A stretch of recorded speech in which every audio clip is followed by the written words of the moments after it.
Ada satu hal yang membuat kota Balikpapan berbeda dari kota-kota lain di Asia. Keanekaragaman hayati yang dimiliki kota ini tidak ada di kota-kota besar lainnya di seluruh benua ini.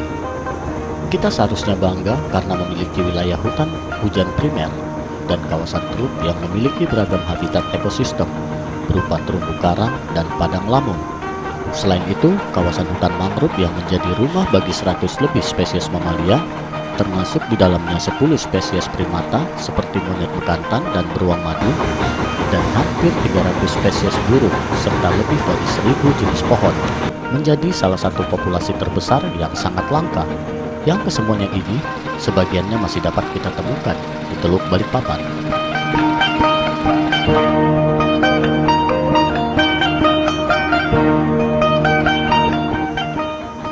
Wilayah dataran rendah pesisir Kalimantan adalah warisan kekayaan alam masa lalu, karena dataran rendah pesisir Kalimantan merupakan tempat bagi ekosistem yang paling beragam di dunia.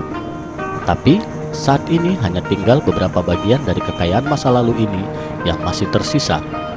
Teluk Balikpapan di Kalimantan Timur adalah salah satu bagian paling berharga itu, walau kini keberadaannya sangatlah memprihatinkan.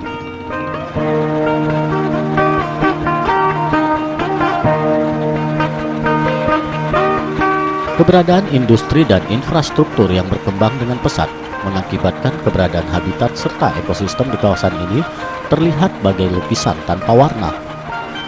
Hati kecil kita mungkin bertanya, mengapa harus menghancurkan ekosistem alam yang begitu unik yang menjadi tempat hidup beberapa spesies binatang dan tumbuhan langka serta bergantungnya nafkah atau mata pencarian para nelayan?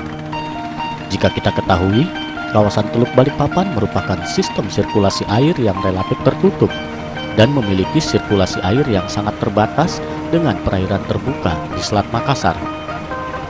Sehingga limbah industri dan sedimentasi lumpur yang seharusnya terbawa arus ke perairan Selat Makassar justru sebaliknya terakumulasi di kawasan ekosistem mangrove Teluk Balikpapan yang akan menjadi masalah besar di masa akan datang.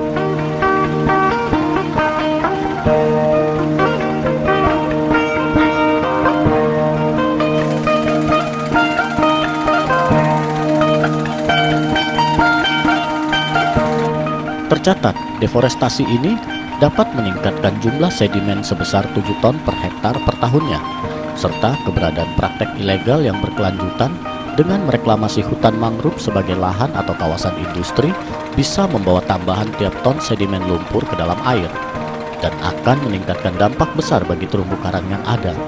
Akibatnya, ekosistem di wilayah ini lambat laun akan berakibat pada ketidakseimbangan ekosistem di Teluk Balikpapan, dan berimbas pula pada hilangnya mata pencarian para nelayan tradisional yang tinggal di sepanjang pesisir teluk.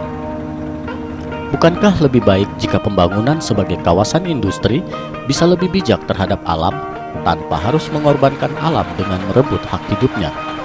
Hingga kini argumentasi itu sulit untuk dipecahkan, dan tidak ada argumentasi ekonomi yang bisa menjelaskan teka-teki ini.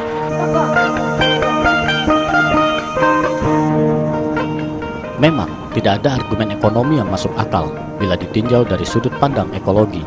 Hal ini disebabkan imbas dari perkembangan teknologi dan kemajuan zaman yang menuntut kita berpacu dalam menggerakkan roda ekonomi pembangunan.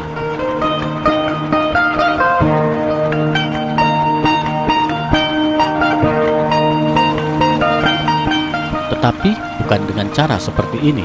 Kita seakan tidak berpihak pada alam. Kemajuan zaman seakan membutakan kita.